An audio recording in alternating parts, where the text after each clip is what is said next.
So, after the Zencore marathon that we've just had, it's now back to mailbag items about comments and questions on other subjects other than Zencore. But before we get started, let's do the parish notices. Subscribe. Why haven't you? If you want to be notified about when stuff arrives on the channel, it's the bell icon. If you want to consider supporting the channel, the production of videos, purchase of equipment to do up, etc., consider going over to Patreon. It's a small donation, goes a long way.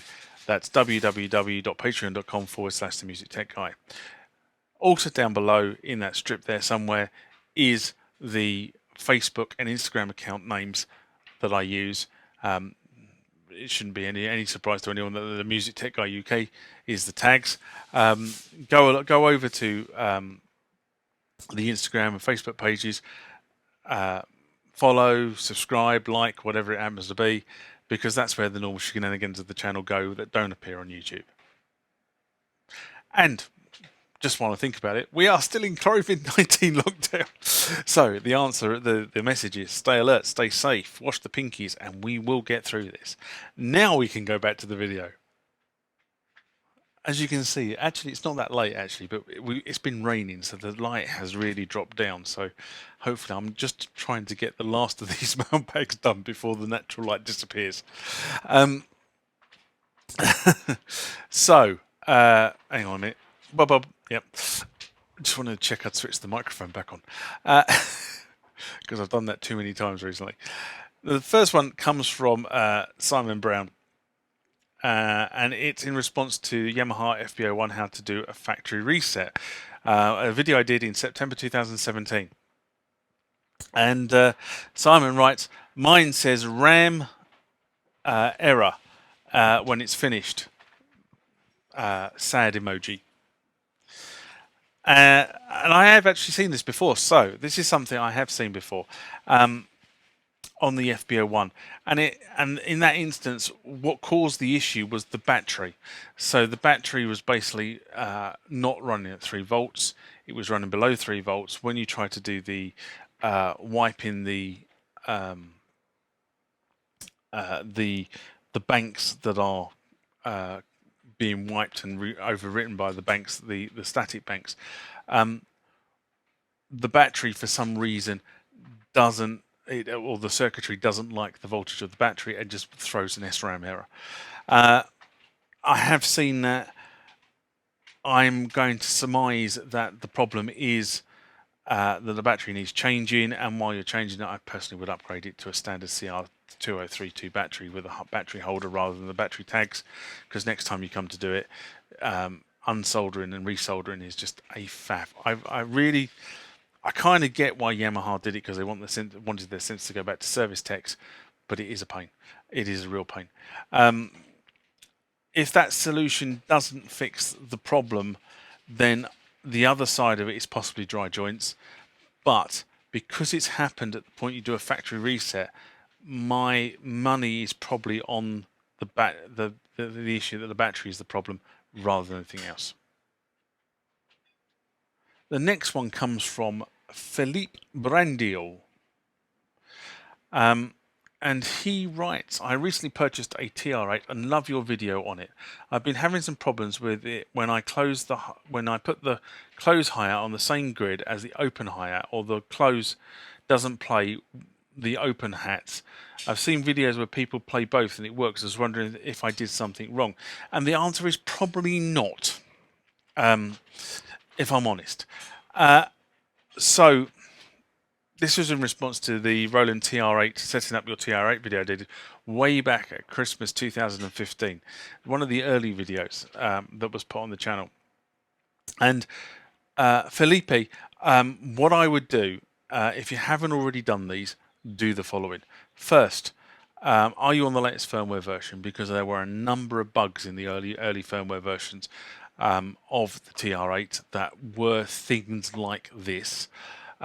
So first thing to do is go and check what firmware you're on. The latest version of the firmware on the TR8 is, and I found out this really recently myself is 1.6.1. I've been operating on 1.2.0 for quite a while now, so I've just updated mine to 1.6.1. So first of all, get yourself up onto 1.6.1.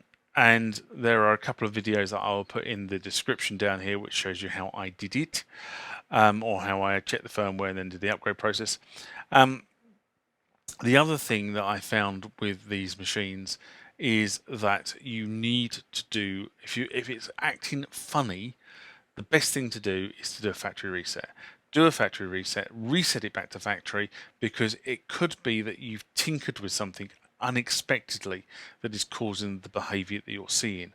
And the problem is, because you don't know what you've tinkered with, you can't go back and reset it. So my advice always when you get something like this is put it back to factory. If you're still getting the issue back at factory, get a ticket opened with Roland. But these things are software driven. They're not hardware driven. There's no hardware in there telling it when to do things. It's all driven by software. And if you're seeing something like this, then it's possibly there is a bug, and we may well get Roland to issue another patch. Kind of think they may be nice enough. There was a comment a couple of weeks ago on the Mailbag from Gary of the Death Beats, and he was reporting issues with his MX-1 doing some weird things where it dropped bass out, and he found that just switching the thing off and doing a factory reset kind of reset the whole thing, and he was away again. But it definitely was a software bug for him.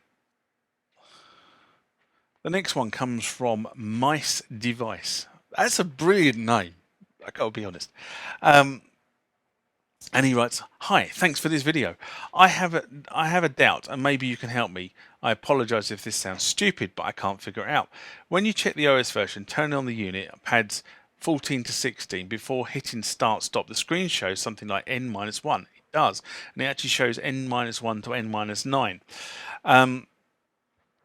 That can be scrolled from N-1 to N-1, I think, yeah. Do you know what this is for? Okay, so this was in response to the TR8 installing new firmware video and installing the 606 upgrade I did. And again, this was done, it's got to be a good 4 years ago, because I haven't actually written the date down.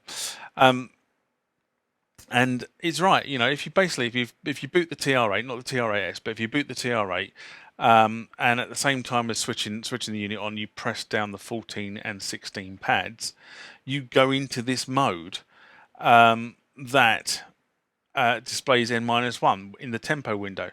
Now, if you press start stop at that point, what you'll get is the TR8 displays what version of firmware you're on. So you should be on 1.6.1, by the way. If instead of pressing the start stop button, you twiddle the tempo wheel, what you'll notice is that each pad illuminates. So pad 2 illuminates when it says N-2, pad 3 illuminates when it says N-3, up to pad 9. And you'll notice that sort of changes.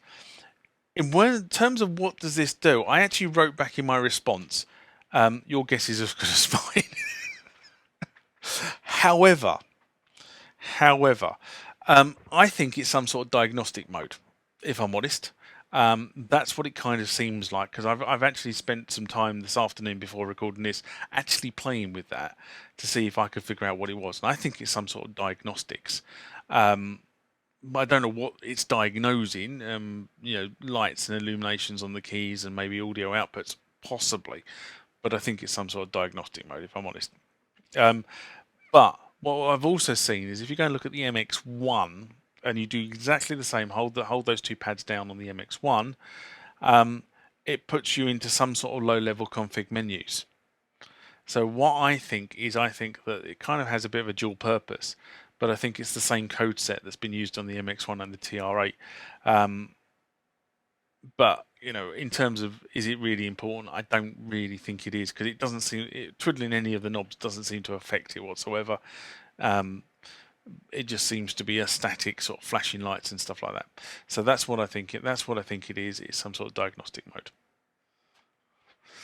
And the last one for this marathon mailbag session this afternoon comes from Bib993. And he says, I don't have the 7X7 pack, but I have installed the 1.2 firmware that contains the 606 kit. So the 7X7 extension is not a prerequisite, but I won't be able to see the 606 kit until I purchase the 707 extension. Sad emoji.